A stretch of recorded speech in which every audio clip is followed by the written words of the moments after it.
This is a Global Original Podcast.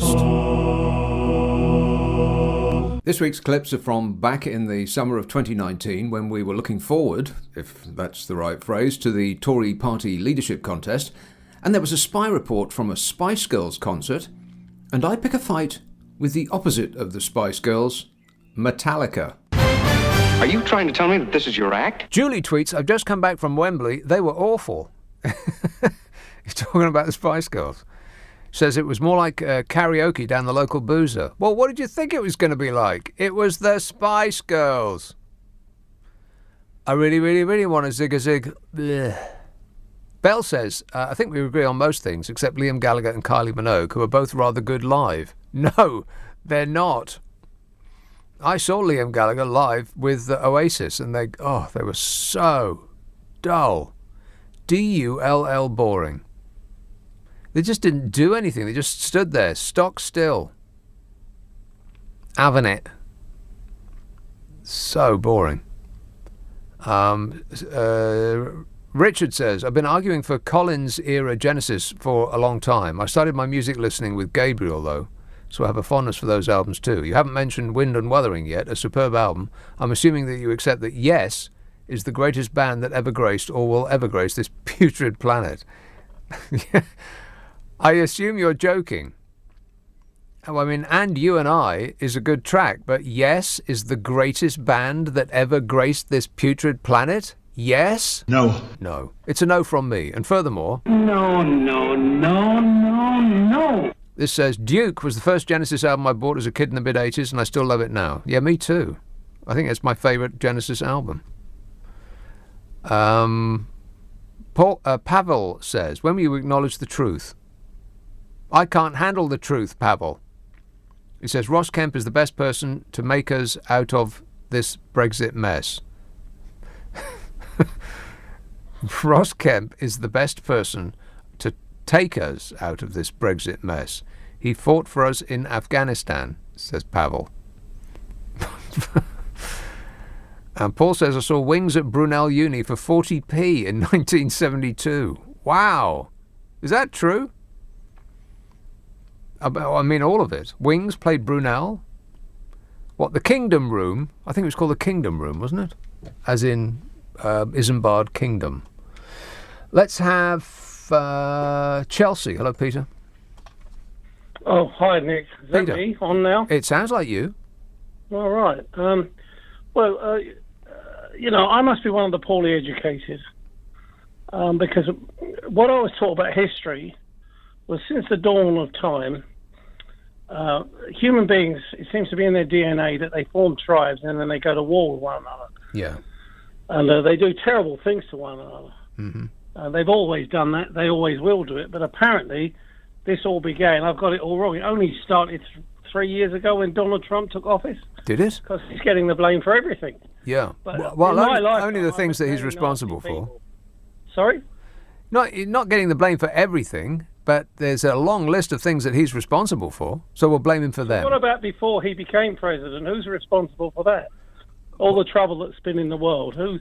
I don't get it. You know, it's many people were responsible for it. George W. must take some of the blame. Absolutely. Well, what about before? What about Hillary? 500 or 600 years ago. Yeah, what about Obama? Obama killed a lot of people. Yeah. But he gets passed. We know that.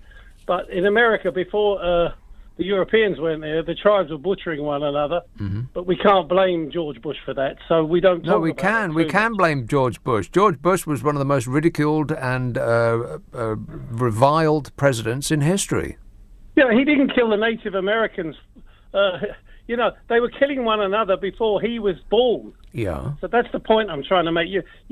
Human beings, this is what they do. And my experiences, I've only experienced nasty people in my life, including myself. People can be very nasty. And it's nothing to do with any politician.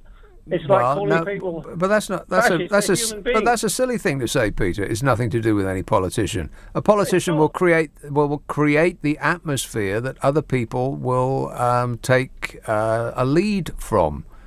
So where were the politicians 2,000 years ago when they were all slaughtering one another? There were no politicians. There was no speeches. People did it by instinct. Because that's the point I'm Well, making. no, there would have been leaders at that point. Sure, There was always leaders, but so that was their version of a politician. Yeah, people are glad to follow them. People enjoy it. That's Right. So we want better from our politicians. We don't want our politicians to base their appeal on appealing to our basest instincts. Well, yeah, but it's not going to change anything what politicians do. Of course People it will go to will. war. That's a ridiculous thing to say. Well, it didn't. Politicians didn't kill the 3 guys in London this weekend. Oh, for crying out loud, Peter, your position is that because politicians weren't responsible for every death that has ever existed, then they're completely blameless. I'm not saying they're blameless. What I'm saying is you've got to give people responsibility. I mean, adults. Of course, but politicians have a responsibility. If you create the atmosphere in which people feel the shackles have been lifted and they can express their hatred in the most base way, then that is something that's in the negative column for a politician, surely. Yeah, but the hatred is in the people. That's right, but certain individuals let that hatred out. They encourage people to express that hatred. Well, it's like keeping the lilo down under the water in a swimming pool.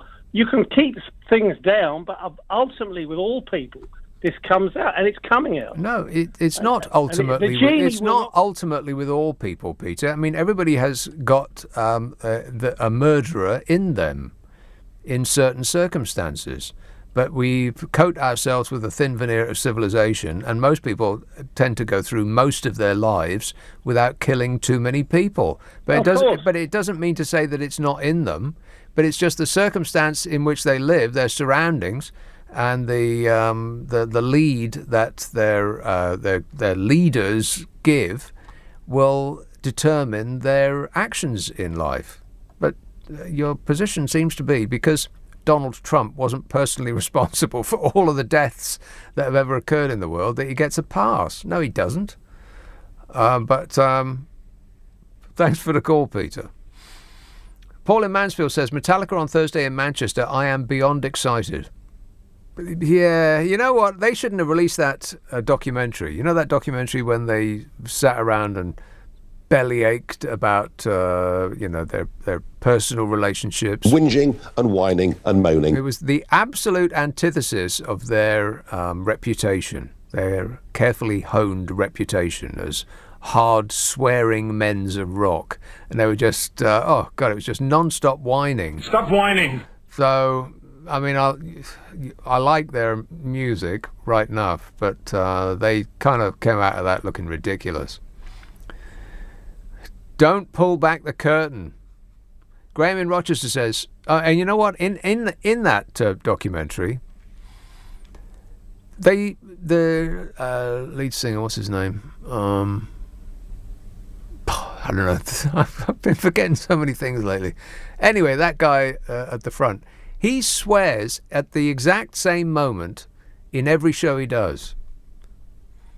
That and they cut that together as well. He was saying the exact same swear words at the exact same part of the show in Stockholm and in London and in New York and every show they ever did, which kind of looked pathetic as well. But you know, the Black Album's a great album, no doubt about it. Although purists would say that that's not their best album. Too commercial, they'd say.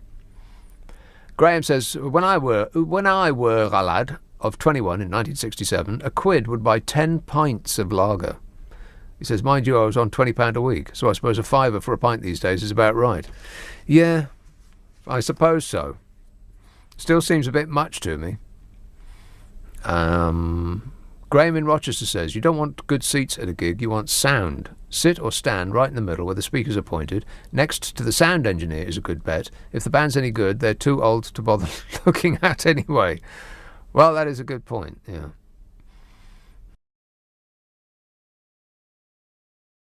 Neil emails, Brown may have given free TV licenses to the over 75s, but he taxed pension funds via dividends and sold the gold reserves. So the over 75s suffer far more because the pensions are taxed. Yeah, well, I know that the over 75s aren't going to like it, but You're the luckiest, probably the luckiest generation that will ever exist. Because the generations that come after you will not have been able to buy their house for £5,000, for instance. And they won't have the same kind of pensions, and they won't have savings, or any of the things that the current pensioners enjoy. The generations that come after you will be considerably less well off than those pensioners are now. So, really, if you think about it, why should the young people who do not have the same wealth and will never have the same wealth that's built up or has been built up by current pensioners, why should they pay for those pensioners' TV licenses? Because when 20-year-olds get to be 75, ain't nobody going to pay for them. They'll be still working when they're 75. 75-year-olds retired, in a lot of cases, when they were in their 50s. So why should they get a free TV license, for crying out loud? Plus, the other side of it is, the only people who watch BBC television are pensioners. You know what the average age of your BBC One and BBC Two viewer is? Average? 62. Isn't that incredible? So if you can't get pensioners to pay for TV licenses, then you won't get no BBC no more. And I personally would miss the Antiques Roadshow. But apart from that, I can't think of a single thing I watch on either of those two channels. I bet if I got the TV listings right now, I bet there wouldn't be one single thing that I would watch tonight on either BBC One or Two. Not one. I'll do that maybe. I think I've got the schedules in my bag. I'll check it out. I'd be stunned if I would turn the TV on, lean forward to reach towards the remote for anything that was on BBC's 1 and 2 tonight.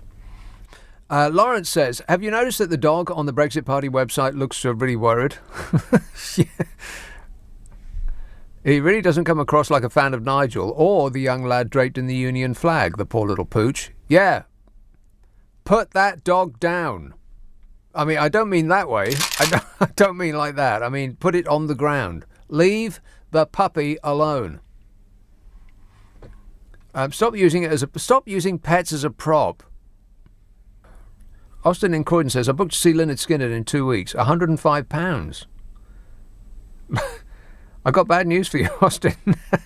Lynyrd Skynyrd are dead. Are you kidding? Which members of Lynyrd Skynyrd are still with us? He says, it was good value for one of the great bands. Well, not really, because Lynyrd Skynyrd won't show up. They're not here no more. Apparently Status Quo are supporting, he says. Well, many of them aren't here either. Suffolk, Andrew.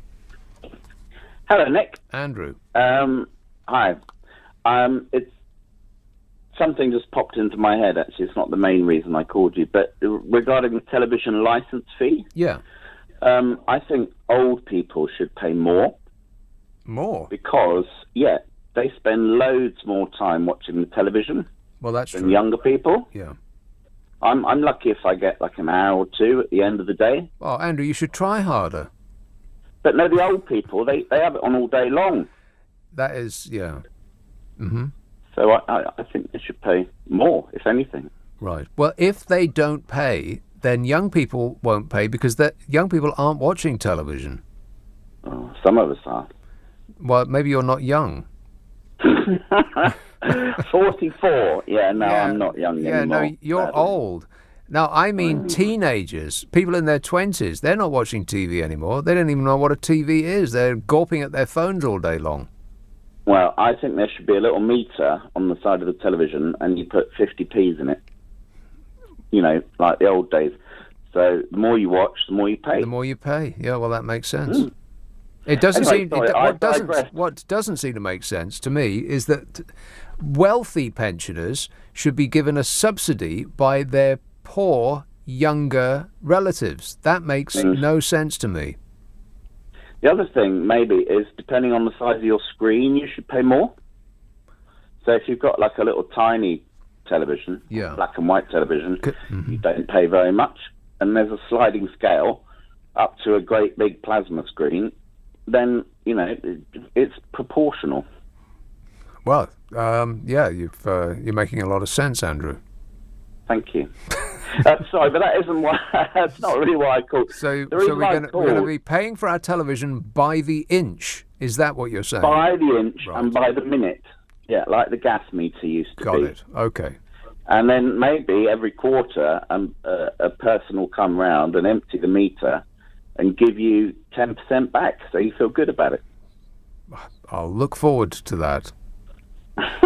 What else have you got? The highlight of my youth, that was. Yes. When the gas meter man came, and we got a little, we got 2 or 3 quid of 10p's. That was amazing.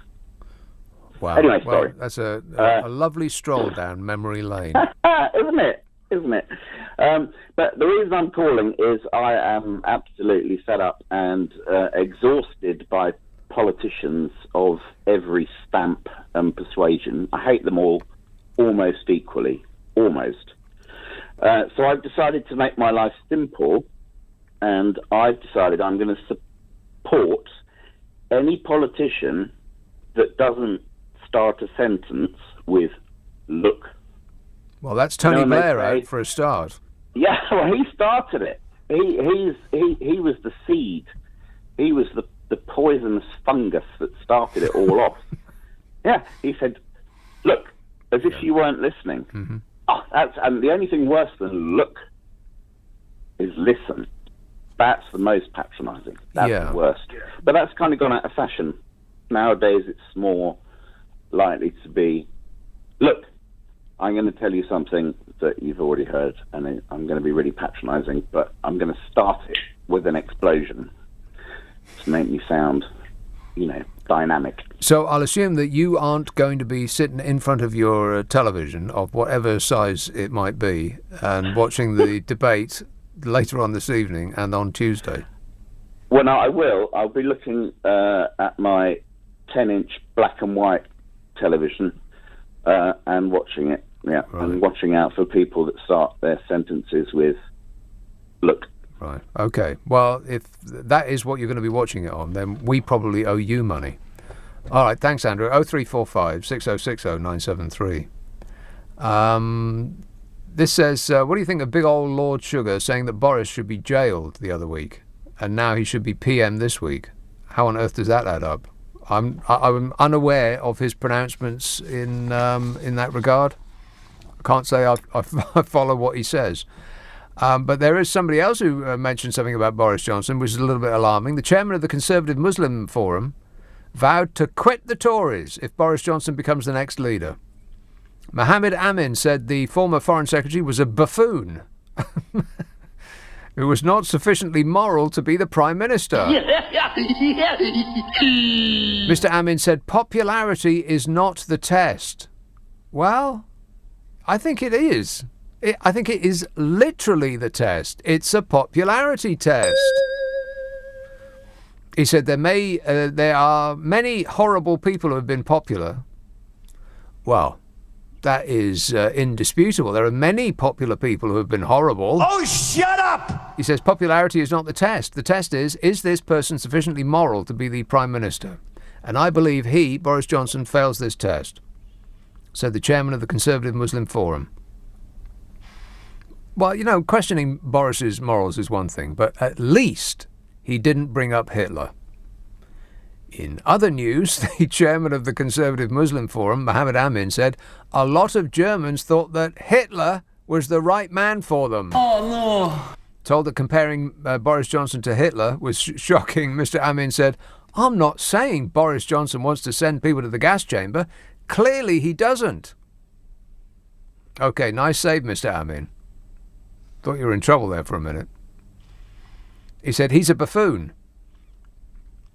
But he, as far as I'm concerned, has insufficient concern about the nature of truth for me ever to be a member of a party that he leads. He says, I'm not prepared to be a member of a party that chooses him, Boris Johnson, as its leader. He says, I suspect there are other people who might do the same, as in leave the party. But you know what? Those that want to be on the winning side of this donkey race will probably run their eyes over the list of starters and bet on the ass who looks like beating the others over the line. And as long as Boris keeps his head down and avoids the press and doesn't speak in public and swerves the TV cameras and doesn't say anything stupid, it might just be him. In other news, Boris Johnson has agreed to go on the telly for a heated debate. Oh, no. What could possibly go wrong? And Jeremy Hunt taunted Boris Johnson for hiding away and demanded that that he face him in the TV debates. And if only Boris had done what you're supposed to do when offered drugs, just say no. He'd have been all right, but he didn't say no. And not for the first time, apparently. You remember that Jeremy Hunt? He's the well-known booby trap for tongue-tied broadcasters, and he complained about that the other day. He said, to stop mispronouncing my name. Stop whining. It's not our fault. I blame the parents for giving you that name in the first place. Jeremy Hunt. It's a bit glottal stoppy. Don't give your kids glottal stoppy names, parents. I mean, it's quite difficult getting from a Jeremy to a Hunt, going from an E sound to a H sound. So the brain takes a shortcut. Very, very bad shortcut. Warning, warning. Foreign Secretary Jezza taunted Bozo Johnson that his hero Winston Churchill wouldn't have shirked taking part in big occasions. No, he wouldn't. Winston Churchill did not shirk taking part in big occasions, unless he was drunk at the time.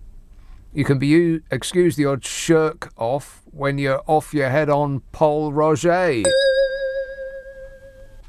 And Jeremy Hunt went on the attack, pointing out that all 6 other candidates had signed up to the TV debates. He said they've all said that they'll do it. Every single one of them. Goofy, snooty, twerpy, posho, macho, and who's it? Jeremy Hunt said, if you want to be the Prime Minister of the United Kingdom, you have to get out there and make your case.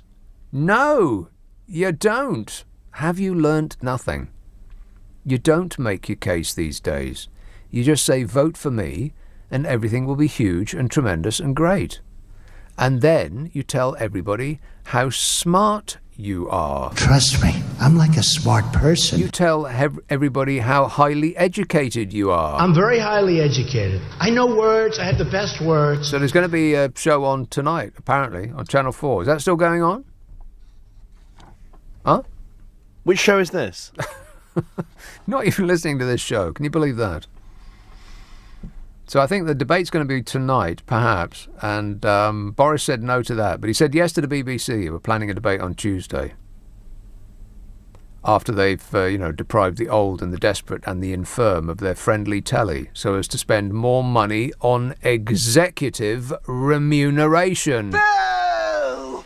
And Michael Gove got stuck in. He said, it's all to play for. Very much looking forward to Channel 4 and BBC debates. Looking forward? Well, that'll be just in then. Is anybody else very much looking forward to the debates? No.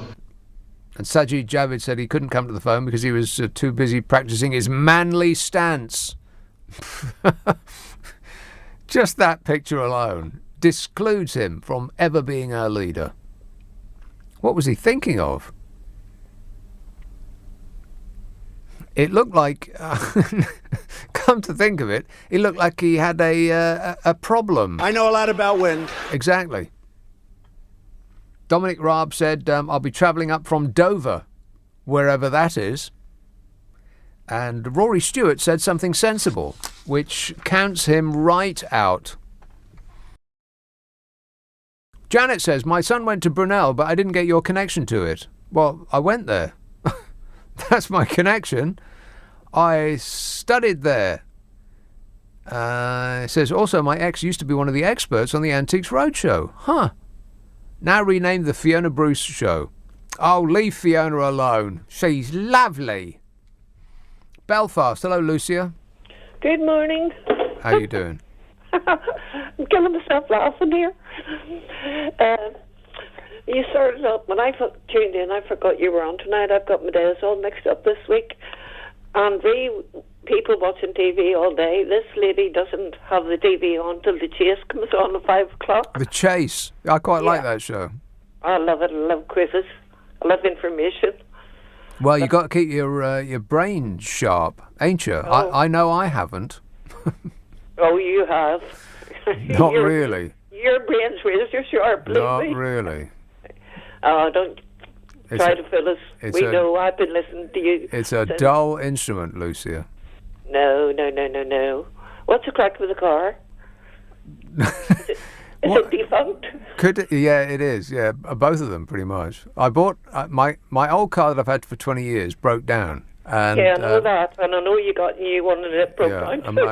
It was broke. It was broke when I bought it. That's how stupid I am. I bought a broken car. What an idiot! I thought you were smarter than that. Yeah, so did I. Well, there you go. Anyway. Yeah. You're on about gigs and bicycles and blah-de-blah-de-blah. Yes. When we lived down in Farnham, my youngest son was born on wheels, and he's still on wheels. He did the Tour de France 3 years ago, really? And he's got a metal knee because he did his cruciate in when he was 21. Ouch. He got a metal knee when he was 21. Yep.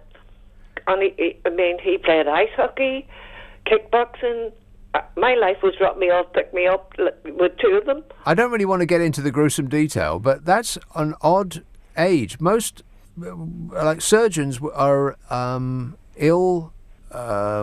Equipped? Well, not ill. No, I've walked myself down the wrong road there. They're reluctant to give knee replacements to young people because they don't last very long. Yeah, but he's already had 8 up. The first doctor that operated on him messed it up. The second surgeon, he was a surgeon in Clark Park Hospital in Farnham. Well, let's not get into specifics. Oh, alrighty.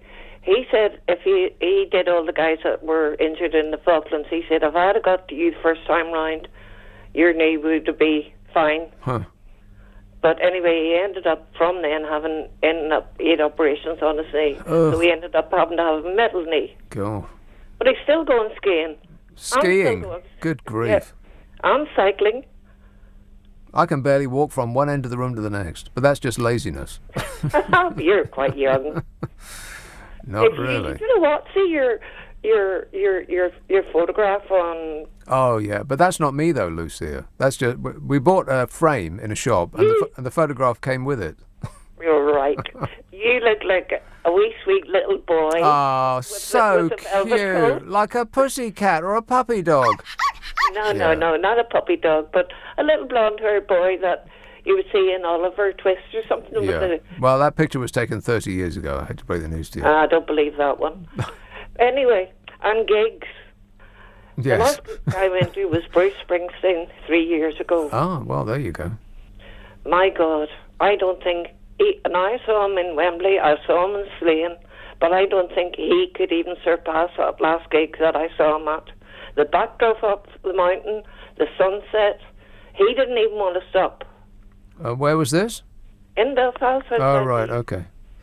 Yeah, we moved the first time I saw Bruce Springsteen, it was in Wembley, not the football stadium, but the closed venue.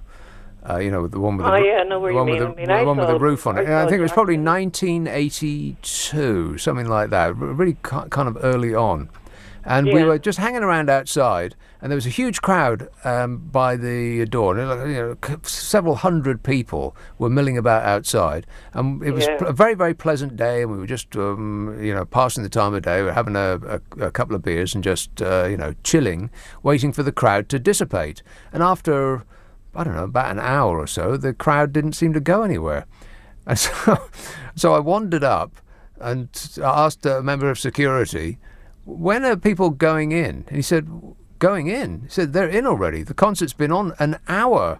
So we were standing outside waiting for the crowd to go in, but these were people who didn't have any tickets. They'd already been on for 60 minutes by the time we got in there. I know. But fortunately, in those days, he used to play 3.5 hours, so there was at least another 2.5 hours to go once we'd taken our seats. The worst thing that happened in like that for me, God, it was so embarrassing. It was Luther Vandross. This was I don't know, late 80s, something like that. And he was playing in Wembley again. And we were in, me and a mate were in Tottenham Court Road. And to get from Tottenham Court Road to Wembley, it's a long way. and we didn't leave remotely enough time to get there because beer got in the way. And so there's this tiny little pub or I don't know whether it's still there or not, but near Tottenham Court Road and Oxford Street, and we went in there, and we had way too much to drink, and the time just ticked away, and we thought, blimey, look at the time, we better go. And these were freebie tickets that had been given to us by a record company. And so we went up there, and it took forever to get there. Wembley's so far away, might as well have been in another country at such a distance. And this, I'm not exaggerating in any way. We got there, and he was already on stage. And we sat down, and we had seats next to the record company executive who'd given them to us, sitting right next to them, to him. And our bottoms touched our seats at the moment that he said, "Thank you very much, good night." We never got any more tickets from him. Strange that, eh? And that's it. If you subscribe to this podcast, the next episode will get squirted up your life as though by magic on Mondays. And the other podcasts that I do include, and are limited to, the one I do with Carol McGiffin, which is called What's Your Problem with Nick and Carol, in which the delightful Carol McGiffin and I try to solve people's problems while keeping a straight face. If you would like us to have a bash at your issue, send it to nickandcarol@global.com. That's NICKANDCAROL @global.com. And prepare to be completely satisfied. There's also the Whole Show podcast, which is, as it sounds, the Friday and Saturday night shows put into podcast. We strip the news and the ads out, making it quicker to listen to. You'll use less electricity and save the planet. And I'll be back on the radio Friday, Saturday and Sunday night at 10. And until then, LB seeing you. Bye-bye. You. Bye-bye. You. Bye-bye.